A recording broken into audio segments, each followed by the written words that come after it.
오늘의 말씀은 출애굽기 21장 1절에서 11절 말씀입니다. 내가 백성 앞에 세울 법규는 이러하니라. 내가 히브리 종을 사면 그는 6해 동안 섬길 것이요 7째 해에는 몸값을 물지 않고 나가 자유인이 될 것이며, 만일 그가 단신으로 왔으면 단신으로 나갈 것이요 장가 들었으면 그의 아내도 그와 함께 나가려니와, 만일 상전이 그에게 아내를 주어 그의 아내가 아들이나 딸을 낳았으면 그의 아내와 그의 자식들은 상전에게 속할 것이요 그는 단신으로 나갈 것이로되, 만일 종이 분명히 말하기를 내가 상전과 내 처자를 사랑하니 나가서 자유인이 되지 않겠노라 하면, 상전이 그를 데리고 재판장에게로 갈 것이요 또 그를 문이나 문설주 앞으로 데리고 가서 그것에다가 송곳으로 그의 귀를 뚫을 것이라. 그는 종신토록 그 상전을 섬기리라. 사람이 자기의 딸을 여종으로 팔았으면 그는 남종같이 나오지 못할지며, 만일 상전이 그를 기뻐하지 아니하여 상관하지 아니하면 그를 속량하게 할 것이나, 상전이 그 여자를 속인 것이 되었으니 외국인에게는 팔지 못할 것이요 만일 그를 자기 아들에게 주기로 하였으면 그를 딸같이 대우할 것이요 만일 상전이 다른 여자에게 장가들지라도 그 여자의 음식과 의복과 동침하는 것은 끊지 말 것이요 그가 이 세 가지를 시행하지 아니하면 여자는 속전을 내지 않고 거저 나가게 할 것이니라. 아멘. 오늘은 11월 30일 화요일입니다. 오늘은 출애굽기 21장 1절에서 11절까지 말씀을 같이 묵상하도록 하겠습니다. 그리고 오늘은 이 말씀을 오늘과 내일 두 번 나누어서 같이 묵상하도록 하겠습니다. 이스라엘 백성은 구원받은 하나님의 백성들이에요. 하나님의 제사장, 하나님의 나라, 하나님의 소유, 다시 말하면 이 세상과 구별된 자로서 거룩한 성도의 삶을 하나님께서 그들에게 바라시는 것입니다. 그래서 19장에서 하나님의 백성이 시내산에 이르게 되자 하나님은 구원받은 하나님의 백성들에게 언약의 말씀, 율법을 그들에게 주시는 것입니다.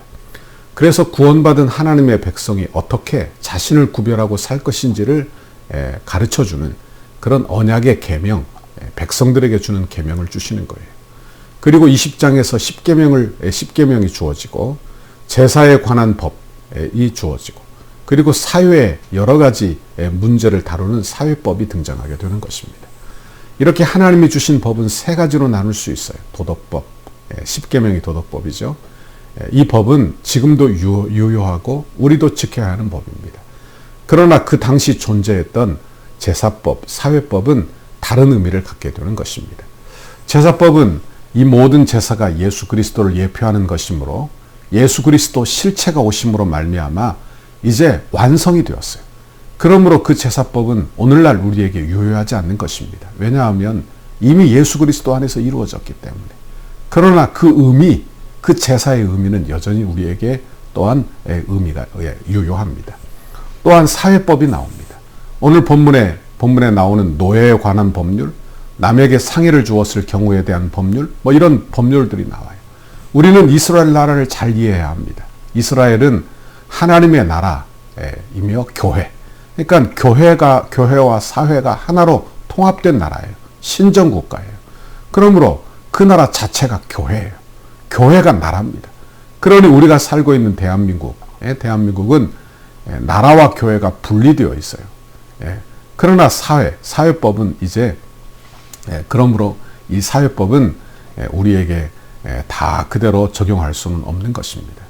그러나 사회법은 그 나라가 예표하는 하나님의 나라가 성취되므로 우리에게 유효하지는 않지만 그 근본적인 정신은 여전히 우리에게 남아있다 하는 말씀입니다. 오늘 말씀은 노예에 관한 규례예요. 그런데 이 종에 대한 법률의 특징이 있습니다. 잘 읽어보시면 알겠지만 히브리 노예들에게 대한 특별한 배려가 있어요. 그러니까 히브리 노예들은 영구적으로 노예가 될 수 없다는 말씀입니다.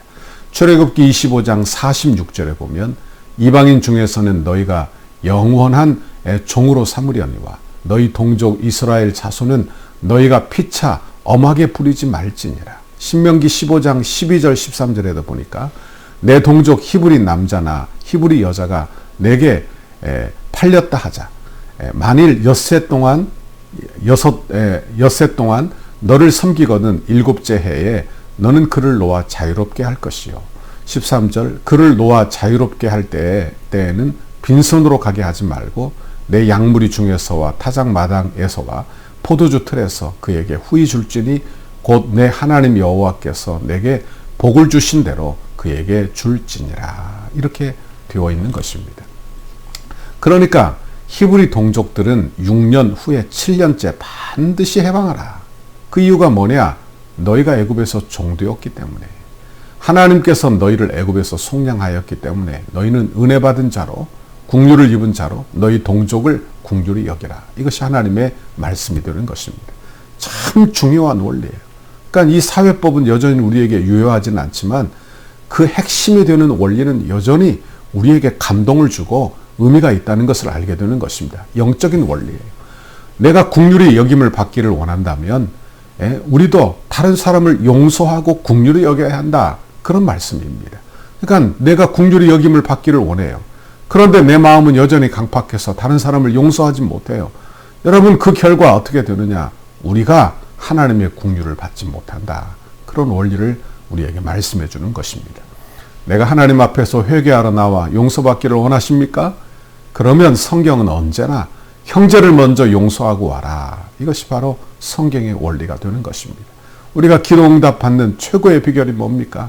용서하는 마음으로 하는 거예요. 기도하는 마음으로. 여러분, 상대방을 긍휼히 여기는 마음, 그 은혜의 마음을 저와 여러분에게 늘 한없이 부어주시기를 바랍니다. 다시 본문으로 돌아갑시다. 노예는 그 당시 아주 중요한 생산의 주체예요. 노예가 많다는 것은 부자예요. 그 당시 노예가 되는 경우를 보면 전쟁에 포로로 잡혀가든지 아니면 빚으로 말미암아 팔려가는 경우예요. 그러니까 동족인 이스라엘 백성들에게 노예가 되었다. 이건 전쟁은 아니잖아요. 그죠? 그러니까 후자, 생계가 어려워 빚 때문에 팔려간 노예가 되는 것입니다. 여러분, 그런데 한 번 빚으로 팔려서 노예가 되면 그 사람이 자유롭게 되려면 어떻게 해야 되느냐? 누군가 속전을 내고 사야 되는 거예요. 그 전까지는 자유인이 될 수 없는 것입니다. 그러나 하나님께서 이스라엘 백성 동족들에게는 노예 기간을 6년으로 제한을 하신 거예요. 얼마나 빚을 졌든지 7년째 되는 해에는 풀려나 자유인이 되게 해라 하는 것입니다. 이제 2절 말씀을 보세요. 내가 히브리 종을 사면 그는 6째 해 동안 섬길 것이요 7째 해에는 몸값을 지불하지 않고 나가 자유인이 될 것이며, 그렇게 말씀하고 있어요. 다른 이방인들은 영구히 종으로 부릴 수 있으나 히브리 종은 6년 동안만 부릴 수 있다. 그것은 조금 전에도 봤지만 하나님 나라의 기초가 이해관계의 기초에 있잖아요. 돈 때문에 기초에 있잖아요. 하나님의 은혜 위에 설립되어 있는 것이 바로 하나님의 나라, 하나님의 교회이기 때문에 그런 것입니다. 여러분, 하나님의 은혜로 구속받은 사람이 이스라엘 백성이고 성도요. 그러므로 자신의 민족을 은혜로 대할 것을 말씀하는 거예요. 여러분, 교회도 마찬가지입니다. 교회도 하나님의 은혜로 세워진 거예요. 은혜 위에 설립된 것이 교회입니다. 그러므로 사랑의, 용서의 원리가 교회 안에 통용이 되어야 하는 거예요.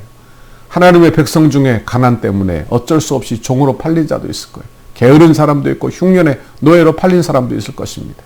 그러나 하나님의 은혜가 그들에게 있도록 한 거예요. 여러분, 영구적으로 노예로 머물지 못하도록 한 것입니다. 하나님께서 그렇게 하신 것이죠.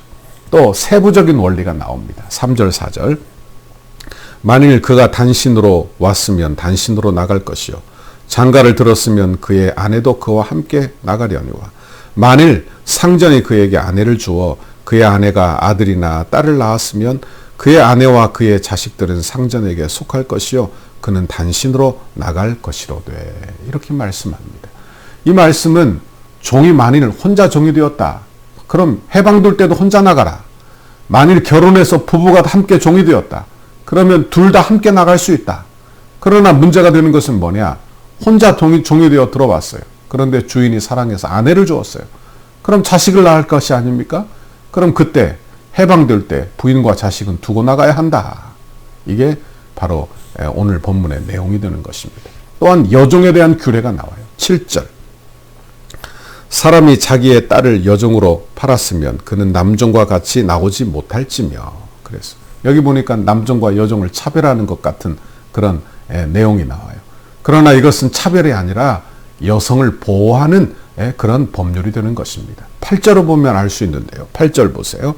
만일 상전이 그를 기뻐하지 아니하여 상관하지 아니하면 그를 속량하게 할 것이나 상전이 그 여자를 속인 것이 되었으니 외국인에게는 팔지 못할 것이요. 이렇게 말씀해요. 여기 보니까 그가 기뻐하지 아니하여 상관하지 아니하면 이런 말이 나와요. 이 말은 여종이 팔려온 이유를 알게 되는 것입니다. 이것은 주인의 첩이 되기 위하여, 주인과 살기 위하여 온 경우예요. 이런 여종의 경우에는 6년이 되었다고 해서 내보내면 어떻게 되겠느냐? 나가서 경제적인 능력도 없고 사회적으로 낙인을 찍힌 사람이 살 길이 있겠습니까?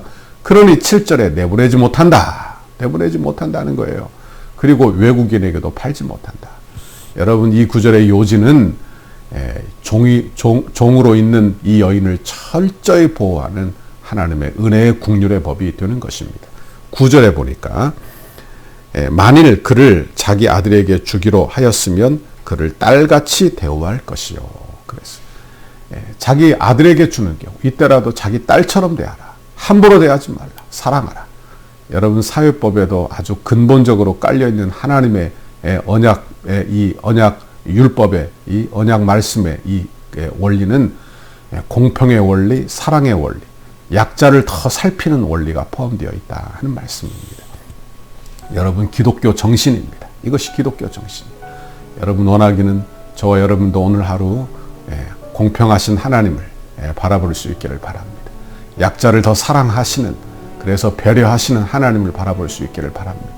그래서 오늘 하루도 그렇게 우리 마음속에 하나님의 국률이 있고 하나님의 사랑이 있어서 내가 사랑받은 것처럼, 내가 국률받은 것처럼 내가 다른 사람도 사랑하고 그리고 내 밑에 있는 사람들도 사랑하고 국률이 여기는 그런 믿음의 사람들이 우리 성도들 다 되기를 간절히 바랍니다. 오늘도 믿음으로 삽시다. 오늘도 용기 내어 믿음으로 사는 우리 성도들의 삶이 다 되기를 간절히 바랍니다. 기도하겠습니다. 하나님 아버지, 감사합니다. 오늘도 하나님의 귀한 말씀, 율법의 말씀을 주시면서 이렇게 제사법, 사회법에도 하나님의 사랑의 원리가, 하나님의 공평의 원리가 포함되어 있는 것을 보았습니다. 하나님, 나를 향한 하나님의 사랑, 그 사랑을 우리도 깨달아 이 세상에서 하나님의 사랑을 증거하고 나타내며 사는 믿음의 사람들이 다 되도록 인도해 주옵소서. 아버지, 감사합니다. 어떤 모양으로든지 그리스도인의 삶을 사는 우리 성도의 삶, 이번 한 주간의 삶이 되도록, 오늘 하루의 삶이 되도록 인도해 주옵소서. 예수님 이름으로 기도하옵나이다. 아멘. 우리 교회를 향한 주님의 뜻을 이루소서. 100대 기도문 화요일 11페이지입니다. 거룩한 헌신을 위하여 기도하겠습니다. 성령이 하나 되게 하신 것을 힘써 지켜 더욱 견고한 공동체로 결속되게 하옵소서. 모든 성도가 세상 욕심을 내려놓고 천국을 소망하는 한 단계 더 높은 경지의 믿음을 갖게 하옵소서. 주의 거룩한 비전과 소명을 위해 한 번뿐인 인생을 사용하게 하시고 건축이 부담이 아닌 축복임을 깨달아 기대하는 마음으로 새로운 은혜의 땅에서 누리게 될 영광을 소망하게 하옵소서. 모든 성도가 기도의 용사로 강력한 영적 군사로 무장되게 하옵소서. 성도들의 헌신이 다음 세대를 위한 위대한 씨앗과 영적 자양분이 되게 하시고 기쁨으로 헌신하는 성도들의 삶에 하늘의 신령한 복과 땅의 기름진 복을 주옵소서. 건축의 과정을 통해 영적 대부흥을 경험하게 하시고 성전 건축에 참여하는 성도들의 개인과 자녀와 가정, 사업장의 물질과 지혜를 한없이 부으시고 기도로 성전을 짓게 하옵소서. 성전 건축의 모든 과정을 통해 온 성도들이 가슴 깊이 교회를 사랑하고 간절한 마음으로 새 일을 기대하며 꿈꾸게 하시고 시대와 민족과 교회 앞에서 하나님이 주신 사명임을 깨달아 영화부에서 장년부까지 온 교회가 한 마음으로 달려가게 하옵소서. 건축이 진행되는 동안 온 교회가 믿음의 튼튼한 공동체로 결속되게 하시고 한 마음으로 성전 건축에 참여하여 주님의 한 몸으로 일하게 하옵소서. 성도들이 건축을 통하여 믿음의 그릇이 더욱 커지게 하시고 새로운 공간에서 펼쳐질 주님의 비전을 넉넉히 감당하게 하옵소서. 성도들이 기쁨으로 헌신하여 덕소를 살리는 생명의 도화선이 되게 하옵소서. 한 영혼도 소외됨이 없이 믿음 안에서 기적의 역사를 이루는 통로로 쓰임받게 하옵소서. 건축의 내용을 이해하고 모두가 적극 동참하여 건축 홍보자가 되게 하소서. 건축을 통하여 선대의 고결한 믿음의 유산을 계승하도록 은혜를 주옵소서.